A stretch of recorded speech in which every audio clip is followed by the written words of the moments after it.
Hello, welcome back to Outside Xbox, and today we are talking about virtual reality on Xbox One. Should Microsoft do it? Could Microsoft do it?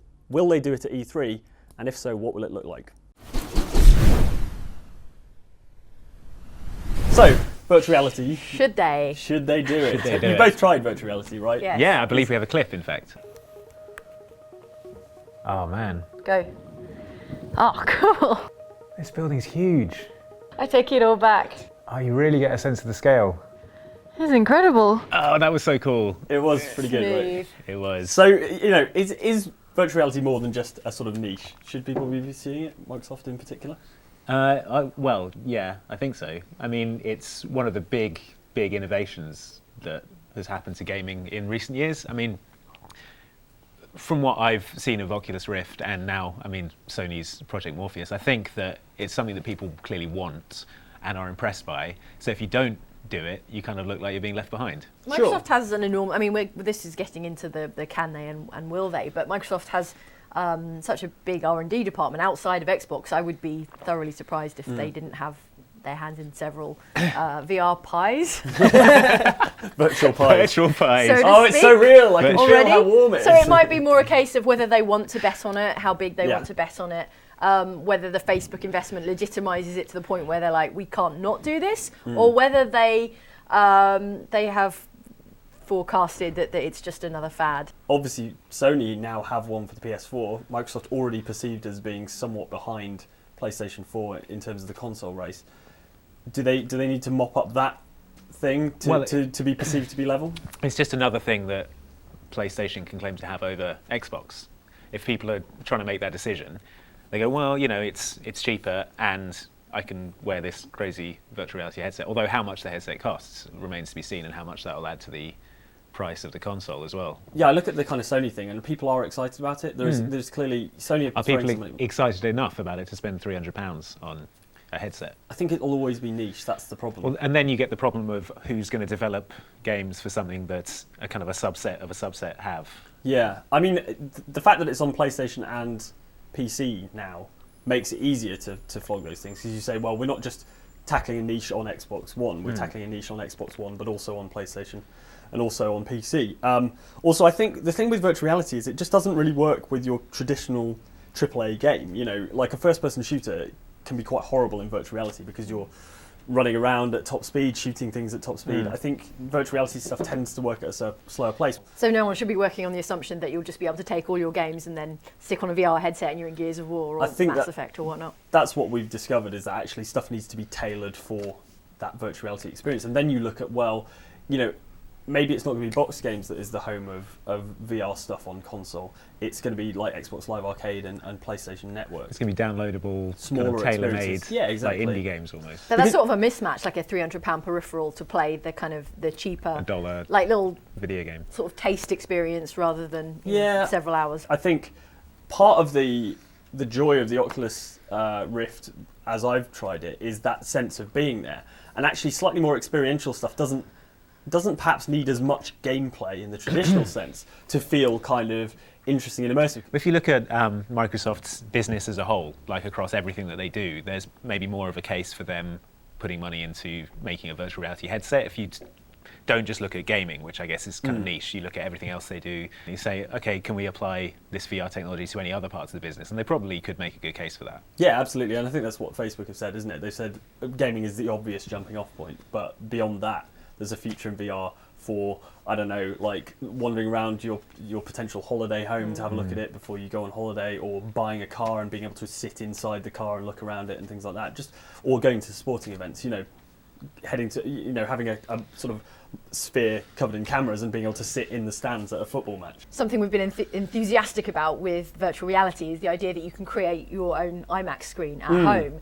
And if you are trying to set up your console as an entertainment device, which Microsoft has been, what if all the videos available on your Xbox One can be available in a viewed virtual on your own personal IMAX screen? Because it is quite an convincing effect. Oh yeah. And it feels like being sat in front of a It does feel a bit screen. like it could be the thing that finally kills the cinema, because you've got all the joy of watching something on a massive screen and none of the smell of stale popcorn and the Phones people going answering their off. phone in the middle of the film or talking Yeah. throughout the entirety of Prometheus. or 40 minutes of trailers and adverts. Yeah, exactly. No, that's a great point. I mean, like the media center stuff could be, again, like it could integrate perfectly with that. And actually, when we're saying that Facebook are looking for ways to introduce things to the mainstream, it might be that Microsoft's recent focus on the mainstream actually might mean that if they do this virtual reality thing, it's a more holistic experience rather than just focusing on the games. To court the mainstream rather than the core. Yeah. It's got the exact same problems with 3D though, in that it's just for one person until you buy a bunch of headsets. But imagine if Xbox Live,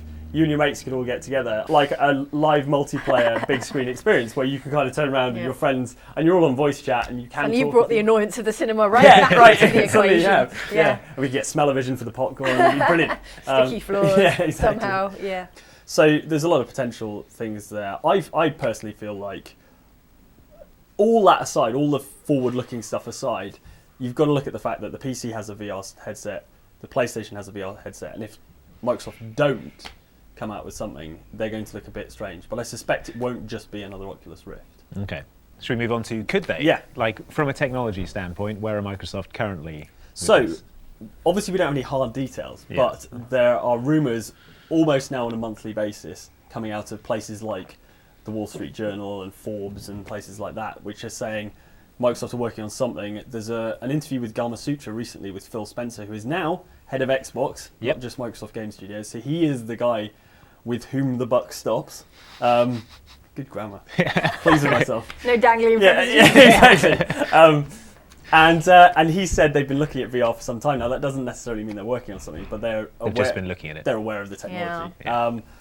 It feels a little like the months before we first saw Natal, and the word got out that they'd invested in, I think it was an Israeli R&D company that had the sort of precursor to Natal. And so this feels like that again, which totally makes it plausible that we would see a similar sort of prototype style reveal at E3. But that's getting ahead of ourselves. Cirque du Soleil in headsets. On giant virtual elephants. But in terms of literally could they, absolutely they could. Yeah, they've got the money for it. In fact, they're already behind the curve on doing something that is just like an Oculus Rift. And like you say, they maybe, in the style of their take on motion control, they want to do something more. You'd have to imagine that Microsoft has VR prototypes somewhere. Yeah. After the Kickstarter, there was clearly enough interest for them to at least start prototyping stuff. It looks a lot more like a commercial decision. Like it is not an insignificant investment in turning this totally plausible technology that we almost, that we have already into a product that you're going to market and really push. For the kind of early adopter or the enthusiast who really wants to pay for one of these peripherals as well, it's a really hard sell not to just get an Oculus Rift, because you're talking about an open platform on a PC that is, that's exactly going to appeal to the kind of person who wants the kind of hacky, that techie headset. Type. Yeah, exactly. They're like, well, I could have an open platform that pioneered the technology and is sort of not exactly the underdog, because once you've been bought by Facebook, you're clearly not an underdog. But you are the pioneer, and the hero story is with Oculus Rift, not with Microsoft kind of like jogging to catch up. So it may end up less of an open platform if Facebook get their claws into it and decide they want an app store rather than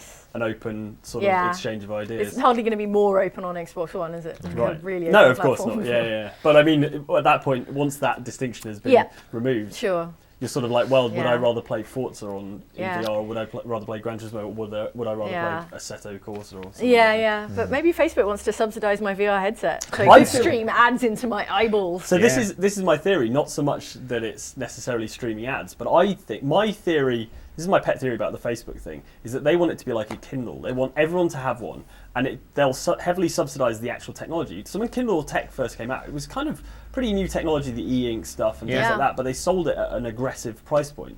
And now they're raking it in on the Kindle store because everyone's got a Kindle and everyone's like, oh, I'll buy that thing for 69p or whatever, or like $7.99 some ebooks are these days. Anyway, I think Facebook want to get VR to a point where they can sell the tech at a loss, and they'll have this giant sort of VR app store full of experiences and games and shopping things and movie experiences and stuff like that, and that's where they'll make their money. Well, I told you I saw Oculus Rift in the window of Topshop on Oxford Street the other day. They had it set up as it was like a virtual catwalk show. You put the helmet on, you would be sat in the front row watching like Topshop's 2014 collection go up and down the runway. I mean, how much more mainstream acceptance do you want than that? Yeah, and people, the reactions of people to, I think the thing with VR is that when you try it for the first time, there is universally a positive reaction, unless you play for it for an hour and throw up. But most people are blown away and amazed. In a way that you don't think was the same with 3D? No, just not to at make all. The difference. Okay. Not at all. That sense that you're there is something that you can kind of sort of imagine before you try it, but until you put it on and you look around and the head tracking is so precise that you feel like you're actually standing there, it's really difficult to describe. Yeah. Do you think we're going to see something at E3? I think we will. I think we will see something at E3. I think there's enough momentum behind this, more so than motion controls. Motion controls felt like sort of like everyone was amazed that Nintendo pulled it off with the Wii, whereas with this, there's genuine anticipation. If we do see it at E3, do you think it's going to be a big standalone spectacular, or is it going to be and one more thing at the end of the press conference? It feels like it could be an and one more thing. It feels like it could sustain one, and without that, it's just going to be another game, isn't it? You know, it'll be like, and one more thing. We've got, you know. Well, what has Microsoft said about their presence at E3? They've already said there's too much stuff to actually get into E3, so some of it's going to have to be shifted elsewhere. So maybe like something before E3, they could announce it and then show it for the first time at E3. I mean, the thing is that you've got to remember, this is not going to be a late edition. Like, if they know they're doing it, there's no way Microsoft does anything without like at least a year, 2 years planning ahead of time. Not in the last 3 weeks. They've called oh God, VR's a big deal. It's just a colander with the couple of cameras. It's like a Smash robot. Yeah, right. That would be amazing. Duct taping it to get them backstage. So maybe that they can't find room to put all the games in, but they've got this. But they know they've got this thing. Okay. I'd sit there for 2.5 hours if they had enough stuff to show me. It's not like it's not like I'm busy that day doing things other than watching Microsoft conferences. So yes, I think they will. I think they'll show something virtual reality at E3, just because I think they need to. They're still playing catch up at the moment. How about you guys? I would put it on the Microsoft conference drinking game. You know. Yeah. I reckon finish your drink when they show the virtual reality headset. Yeah. Like I was saying, I think maybe it's not at the point to do a big thing about it, but maybe and one more thing, we've got a headset, we'll see it. Yeah, kind of, probably. And then to sort of stoke the. The other thing is, it's really difficult to translate what's cool about virtual reality. Yeah, what are you going to put on the screen? Exactly, are you going to put the stereoscopic circular deformed images, or just a flat image which looks like any other game demo you ever saw? Or everyone in the audience has one under their seats. They all put it on. But what about everyone at giant home? Phil Spencer head. Everyone at home's got one under their seats. Microsoft has seeded them around the world. And they sneak into your house. It is uniquely difficult to sell that experience. I suppose you have to take people's word for it. Okay, so if they do it, what do we think it's going to look like? It's got to be HD. We reckon around 1080p seems to be the sort of balance between affordability. I mean, we're not going to look at something that is like 4K. Yeah, 4K, because I don't think the Xbox would be able to. We're still talking about the console has to power it. So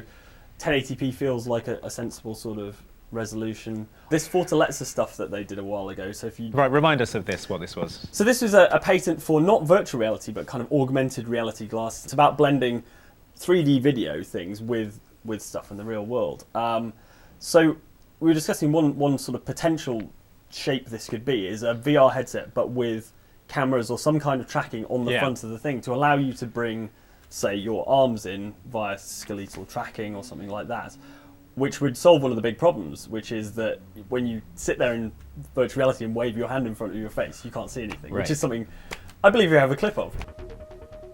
It's weird. You expect to see your arm come up when you move it around. There we go. I'm confused by the future, like an old man. It's something they could do with Kinect, right? With the skeletal tracking of Kinect. And this is the other interesting thing. Palmer Luckey, the guy behind Oculus, said even though Kinect is brilliant in terms of motion tracking, it's not quick enough to provide a true sort of one-to-one experience in VR, and you would get a weird sensation where your hands are not quite trippy. where you think they are. Whoa.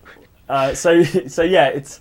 I don't know that Kinect is. I mean, you look at it sort of objectively, and you think, well, Kinect would be brilliant because you get your headset on, and the console can see exactly. Yeah, the console can see exactly where you are, and so it should work. But apparently, that slight delay is not good enough. Whereas, I guess if they had something on the headset, they'd be able to see your hands in front of you every time you look down. They'd know whether you're looking down or not, and be able to do finger tracking much more quickly, maybe, than from the distance of across the room, and maybe use that information in conjunction with a bit of Kinect to know sort of where you are, and kind of all this data could be sort of combined to give you a real sense of sort of where you are in the world. None of them incorporate like headphones and audio, do they? No, although Sony have said they're looking at that stuff as well, that kind of positional sound, in that if you've ever tried those, there's like various YouTube videos online for like holophonic sound. And like binaural stuff. Yeah, exactly. So it works with any pair of headphones. Yeah. You stick it in your ears, and it feels like you can hear things really, really well because they've modelled how sound travels through the shape of your ear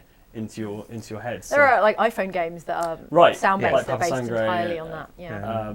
So I think Sony are looking into that as well. I feel like Sony, being the kind of tech manufacturer that they are, really want to do the whole thing. Whereas Oculus, on the other hand, have said, look, you can use whatever headset you want, and we'll leave it to the games to work out the audio stuff. But we're just going to do the visual side of things and make it lightweight and comfortable to wear and things like that. Because that's the other thing. If it's really you heavy. can't load too much technology, and actually putting those cameras on the front would add weight. Everyone's got terrible neck strain. And yeah. But you can do amazing. I mean, you can get amazing like sensors and stuff now that are really, really small. So you hope it wouldn't look like the night vision goggles from Jurassic Park or anything like that.